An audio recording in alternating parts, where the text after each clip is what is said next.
사흘을 굶어본 적 있으신가요? 저는 없습니다. 아마 대부분의 분들도 없으실 겁니다. 그런데 예수님은 40날을 굶으셨습니다. 그 상태에서 악마가 말합니다. 돌을 빵으로 만들어 봐.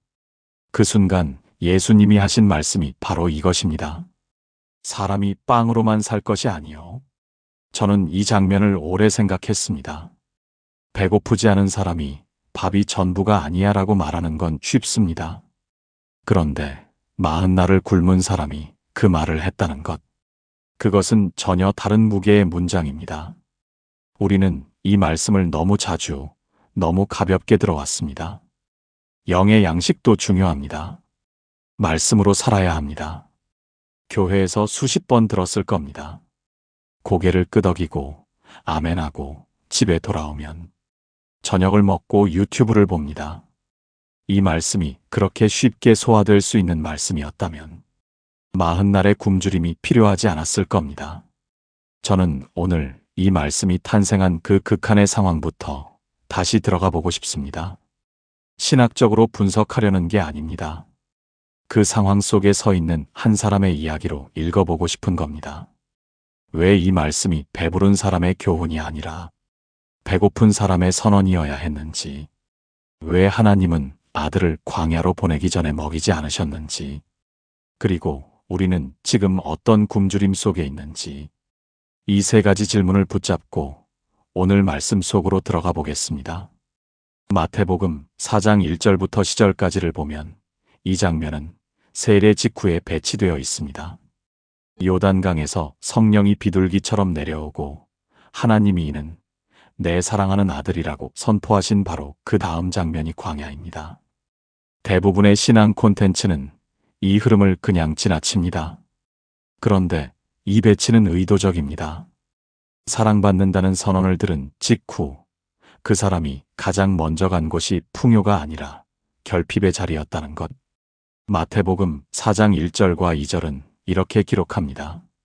그때에 예수께서 성령에게 이끌리어 마귀에게 시험을 받으러 광야로 가사 40일을 밤낮으로 금식하신 후에 줄이신지라. 이 문장에서 멈춰야 할 단어가 하나 있습니다. 이끌리어입니다. 예수님이 스스로 가신 것이 아니라 성령이 이끄셨다는 것. 광야는 실수나 우연이 아니라 계획된 자리였습니다. 신학적으로 이 장면은 이스라엘 민족이 광야에서 보낸 40년을 한 사람이 40일로 압축하여 다시 걷는 구조로 해석됩니다. 이스라엘은 광야에서 굶주리자 원망했고, 목마르자 불평했고, 두려워지자 우상을 만들었습니다. 예수님은 동일한 결핍의 자리에서 다른 선택을 하십니다. 그렇다면 우리는 지금 어떤 광야를 걷고 있을까요? 원망하고 싶어지는 결핍의 자리, 빨리 빠져나가고 싶어지는 불편의 자리, 그 자리가 실수가 아니라 이끌려간 자리일 수 있다는 가능성을 한 번이라도 진지하게 생각해 보신 적 있으신가요? 이 질문을 붙잡고 두 번째 이야기로 넘어가겠습니다. 40날이라는 숫자를 우리는 너무 쉽게 입습니다. 종교적 상징으로 처리하고 넘어갑니다. 그런데 실제로 인간의 몸은 40일 금식 이후 어떤 상태가 되는지 생각해 본 적 있으신가요?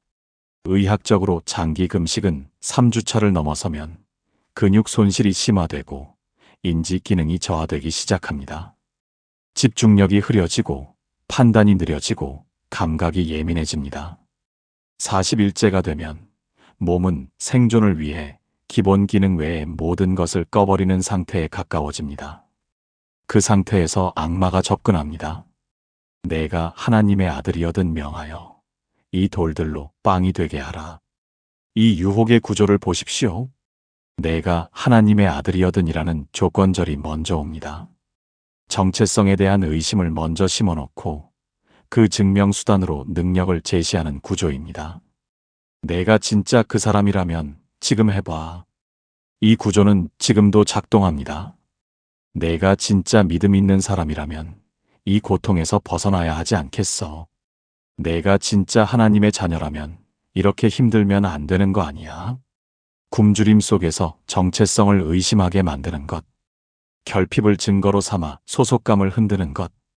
예수님의 대답은 능력을 증명하는 방향이 아니었습니다. 말씀으로 응수하셨습니다. 신명기 8장 3절을 인용하십니다. 사람이 빵으로만 살 것이 아니요 하나님의 입으로부터 나오는 모든 말씀으로 살 것이라. 이 대답에서 주목할 것은 예수님이 능력이 없어서 거절하신 게 아니라는 것입니다. 하실 수 있었는데 안 하셨습니다. 왜 그 선택을 하셨는지 그 이유 속에 이 말씀의 핵심이 있습니다. 신명기 8장은 이스라엘이 광야 40년을 마치고 가나안으로 들어가기 직전에 모세가 백성에게 남긴 말씀입니다.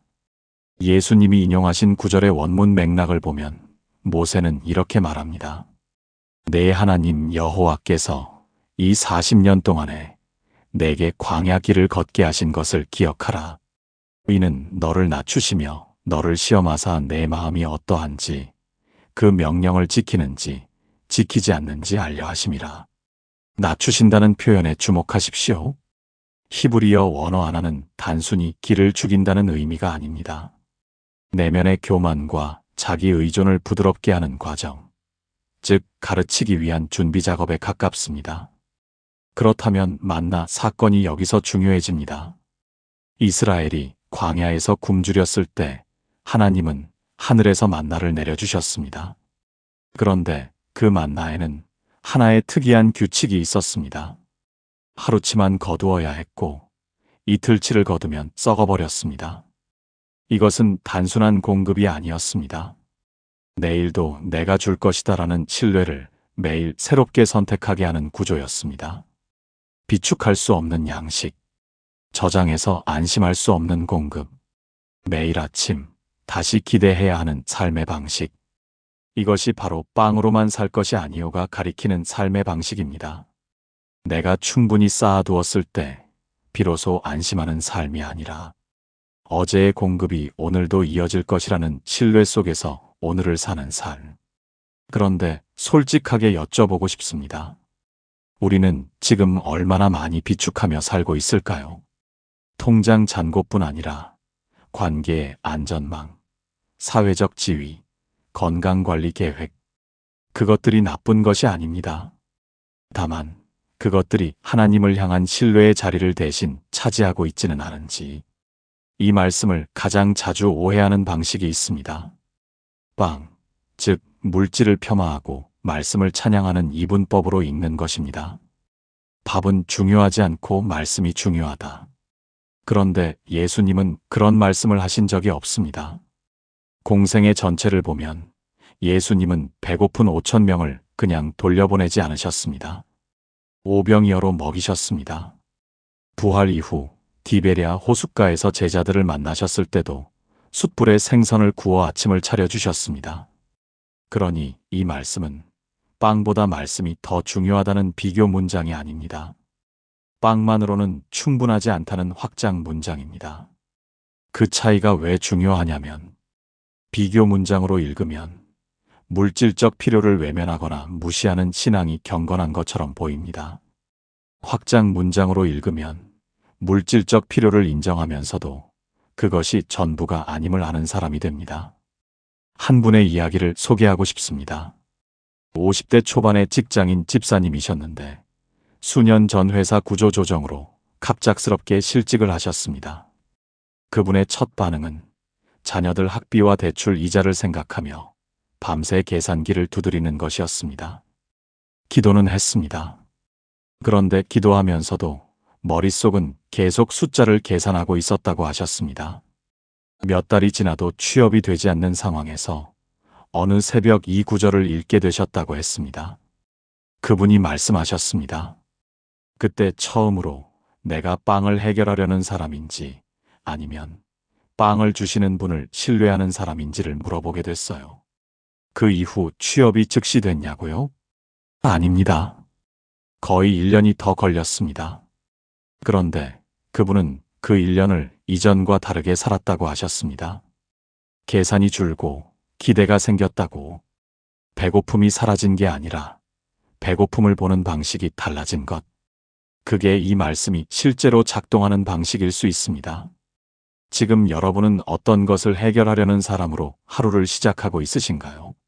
아니면 해결해 주시는 분을 신뢰하는 사람으로 하루를 시작하고 있으신가요? 이 말씀을 삶에 적용하려 할 때 가장 먼저 부딪히는 현실적 저항이 있습니다. 그게 말처럼 쉬우면 얼마나 좋겠어요. 틀리지 않습니다. 신앙이 배고픔을 없애주지는 않습니다. 고통 앞에서 말씀을 붙드는 것이 즉각적인 해결책이 되지 않을 때가 훨씬 많습니다. 그런데 이 말씀의 원문을 조금 더 들여다보면 흥미로운 구조가 있습니다. 하나님의 입으로부터 나오는 모든 말씀으로 살 것이라는 부분에서 헬라어 원어 레마는 단순히 기록된 성경 텍스트를 의미하지 않습니다. 지금 살아서 말씀하시는 음성, 즉 현재 진행형의 소통을 가리킵니다. 다시 말하면 이 말씀은 과거에 기록된 글자를 붙드는 것이 아니라 지금도 말씀하시는 하나님과의 살아있는 관계를 가리킵니다.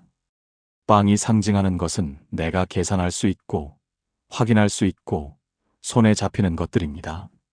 말씀이 상징하는 것은 내가 계산할 수 없지만 신뢰할 수 있는 관계입니다. 20대 후반에 선교지로 떠난 한 청년의 이야기를 들은 적이 있습니다. 후원이 끊기고 현지 사역이 막히고 건강까지 나빠진 시점에 그 청년이 일기에 이런 문장을 남겼다고 합니다. 오늘 내가 확인할 수 있는 것은 아무것도 없다. 그런데 이상하게 포기가 안 된다. 그 포기가 안 되는 힘이 어디서 왔는지, 그것이 아마도 빵이 아닌 것에서 살아가는 사람의 내부 구조일 겁니다. 감정이 충만해서가 아니라, 상황이 해결되어서가 아니라, 설명할 수 없지만 끊어지지 않는 무언가. 그게 신앙의 언어로는 말씀으로 사는 삶에 가장 가까운 실체일 수 있습니다. 당신에게 지금 그런 순간이 있다면 그 감각을 무시하지 마십시오. 그 감각이 어디서 오는 것인지 그 질문이 다음 이야기로 이어집니다. 이 말씀이 왜 유혹의 자리에서 나왔는지를 다시 생각해 봐야 합니다. 예수님은 평온한 식탁에서 이 말씀을 하신 게 아닙니다. 극도의 결핍 속에서 선택을 강요받는 순간에 하셨습니다. 유혹의 핵심은 항상 대안을 제시하는 구조입니다. 이쪽 길도 있잖아. 더 빠르잖아. 더 편하잖아. 광야 유혹의 세 가지를 보면 모두 공통점이 있습니다. 돌을 빵으로 성전에서 뛰어내리기, 세상 모든 나라. 하나같이 하나님의 방식을 우회하는 빠른 길입니다. 배고픔을 기다리지 않고 즉시 해결하는 길. 죽고 부활하는 과정 없이 증명하는 길. 십자가 없이 영광에 이르는 길. 예수님이 거절하신 것은 그 결과가 아니었습니다. 그 방법이었습니다. 우리는 어떤가요? 우리가 원하는 결과 자체는 대부분 나쁘지 않습니다. 안정, 인정, 회복, 관계의 회복, 건강.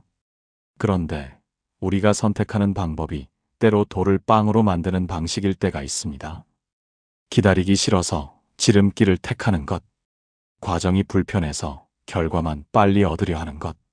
하나님의 때보다 내 계산이 더 빠를 것 같을 때 먼저 움직이는 것. 이것이 잘못이라는 말이 아닙니다. 다만 이 말씀이 그 순간에 들려오는 방식이 있다는 겁니다. 사람이 빵으로만 살 것이 아니요. 즉, 지금 이 결핍이 해결될 수 있어도 이 방식이어야 하는가? 그 질문을 한 번이라도 스스로에게 던져본 적이 있으신가요? 마지막으로 이 말씀이 가진 가장 깊은 층위를 이야기하고 싶습니다. 예수님이 이 말씀을 하신 것은 악마를 이기기 위해서만이 아니었습니다. 이 말씀은 예수님이 자기 자신에게 하신 말씀이기도 했습니다.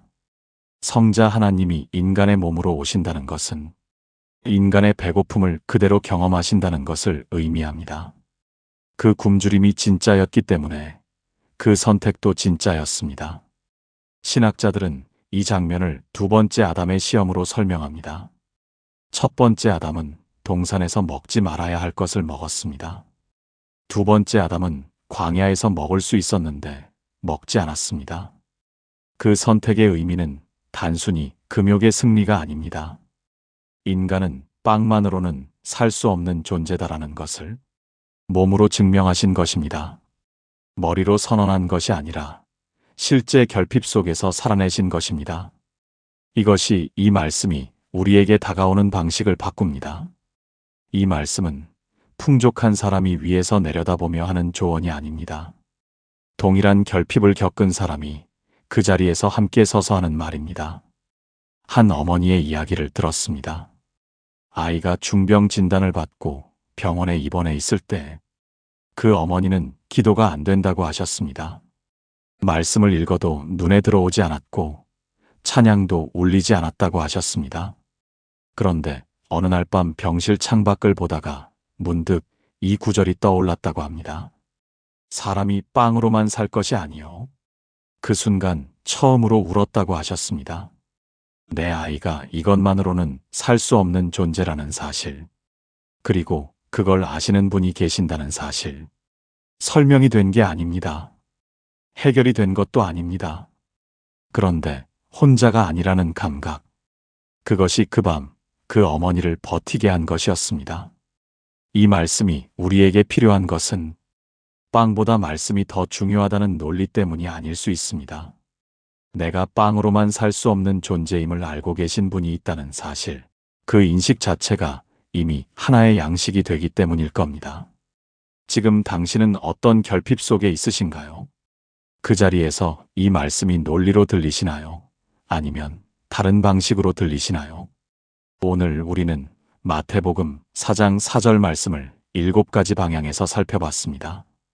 40날 굶주림의 무게에서 시작해서 광야가 실수가 아니라 이끌림이었다는 것을 보았고, 만나의 구조 속에서 비축이 아닌 신뢰의 삶을 확인했으며, 빵이 나쁜 것이 아니라 빵만으로는 부족하다는 확장의 논리를 따라갔고, 설명할 수 없지만 끊어지지 않는 내부의 힘을 생각했으며, 결과가 아닌 방법에 대한 질문을 받았고, 마지막으로 이 말씀이 풍족한 자리가 아닌 결핍의 자리에서 나온 말이라는 것을 기억했습니다.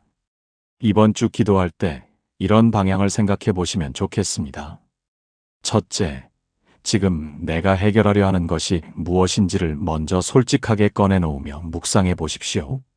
그 결핍이 부끄러운 것이 아니라 그것이 바로 이 말씀이 말을 거는 자리입니다. 둘째, 내가 선택하고 있는 방법이 빠른 길인지 아닌지를 물어보십시오. 그것이 잘못임을 고백하는 기도가 아니라 내 선택의 구조를 정직하게 들여다보는 기도입니다.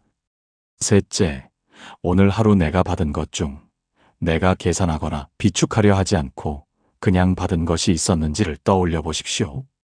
그 감사의 자리가 빵 이외의 것으로 사는 삶의 출발점이 될 수 있습니다.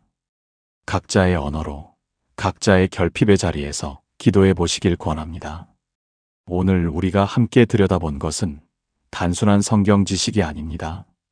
40날 굶은 사람이 한 말의 무게, 그 말이 능력의 과시가 아닌 방법의 선택이었다는 것, 그리고 그 선택이 우리에게도 열려있는 선택지라는 것. 이 말씀은 배부른 사람이 영적 경지에서 내려다보며 하는 말이 아닙니다. 동일한 허기를 경험한 사람이 그 자리에서 함께 서서 하는 말입니다. 그렇기 때문에 이 말씀은 논리가 아니라 공명으로 다가올 때가 있습니다. 오늘 이 자리에서 여러분께 하나의 질문을 드리고 싶습니다. 당신은 지금 무엇을 해결하려 하고 있습니까? 그리고 그 방식이 돌을 빵으로 만드는 방식인지 아닌지를 한 번이라도 질문해 본 적이 있으신가요? 정답을 드리는 게 아닙니다. 이 질문을 들고 이번 한 주를 살아가시는 것으로 충분합니다. 영상이 도움이 되셨다면 구독과 좋아요가 이 채널을 이어가는데 큰 힘이 됩니다. 댓글에 지금 당신이 붙잡고 있는 결핍이나 질문을 나눠주시면 다음 콘텐츠에 그 이야기를 담아보겠습니다. 이번 한 주간 이 말씀이 논리가 아니라 실제 삶의 무게 속에서 당신에게 말을 걸어오는 시간이 되길 바랍니다.